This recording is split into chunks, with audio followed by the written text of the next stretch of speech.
Eu estou na Cockburns e vamos falar um pouco sobre a explanação dos vinhos que o Gabriel vai estar nos expondo um por um, não é, Gabriel? Sim, senhor. Muito bem, então vamos começar aqui com o nosso Fine White. O nosso Fine White, Cockburns Fine White, é um vinho feito de uvas brancas, é um vinho eclético, é um vinho que deve ser bebido como aperitivo, assim fresco, entre 6 e 8 graus mais ou menos, 6 graus mais ou menos. É um vinho que tem sabores assim, frutos tropicais, bastante frutado, sobre frutos tropicais, bastante fresco também, um pouco centrado assim, também um pouco um perfil acídico, também mais, assim, mais ácido. E então um vinho, como disse, eclético, pode ser misturado, por exemplo, com um gin on the rocks, com uma erva, com uma folha de menta, por exemplo. Então um vinho bastante eclético. Pode ser um food pairing para este vinho será, por exemplo, umas amêndoas torradas, ou até quem sabe um gelado de limão, por exemplo, porque não, é um bom aparelho, se podemos dizer assim, para este vinho.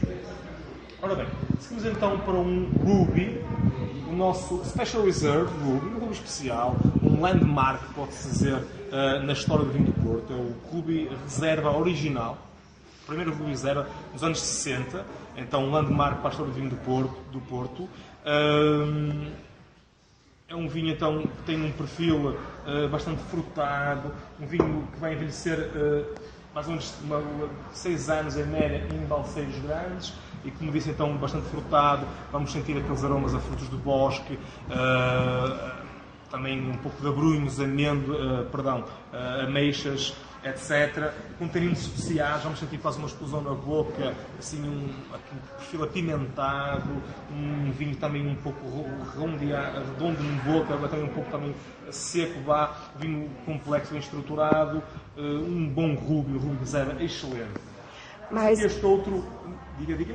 Desculpa, o que você aconselharia assim para esses muito bem, primeiros? claro, Filipe, com este vinho escapou.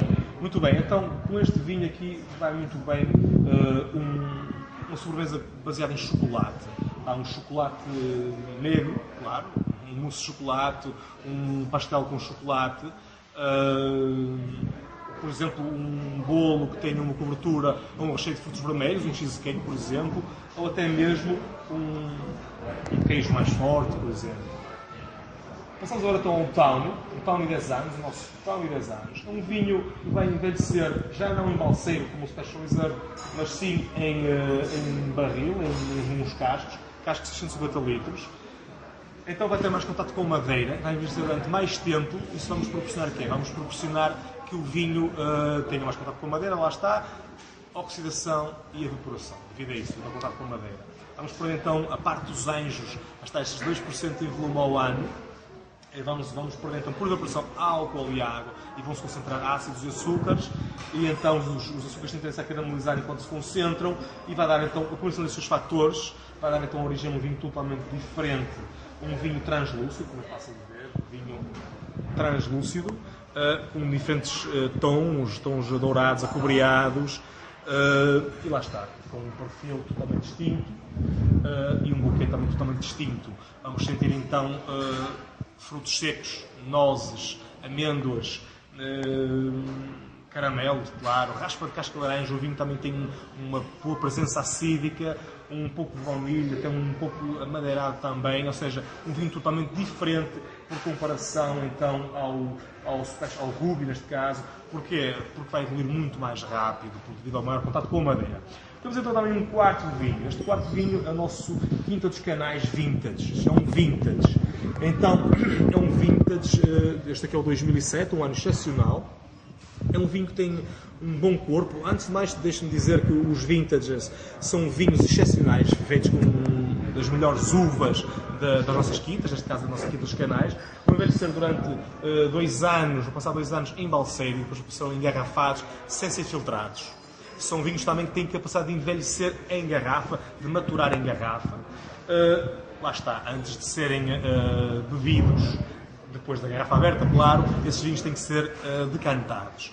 Então, depois de decantar, o vinho tem que arejar um pouco, apanhar um pouco de ar para abrir, assim, digamos, para abrir o vinho, assim se diz. O buquê, e então, não é? Claro, o buquê, tanto aromático como palatal.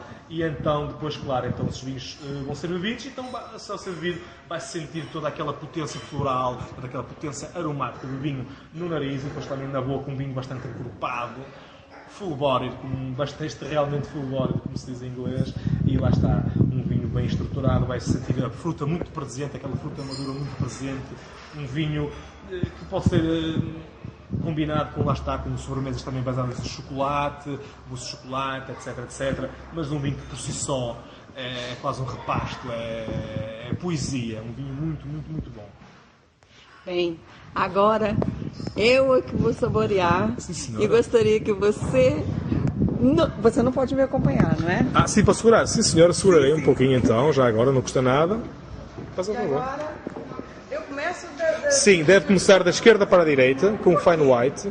Ora, muito bem, porque devido ou seja, o seguinte terá um perfil mais prolongado, se prolongar-se mais em boca, daí da esquerda para a direita. Daí ter que se terminar, então, no vintage, que é o que tem deles todos, aquele final mais intenso e mais prolongado, não é? Então, a primeira coisa que devemos fazer é ver a clareza do vinho, Claro né? que sim, claro que sim. Depois, mexer um pouquinho. Sim, devia ser, por exemplo, deixar o vinho parado e depois sim misturar o vinho e então, ou seja, agitar o copo para depois sentir então a abertura do buquê de aromas, certo? Então, sem mexer e Primeiro, depois exatamente. mexer. Assim vai notar a diferença Do buquê. Exatamente, a abertura, vá.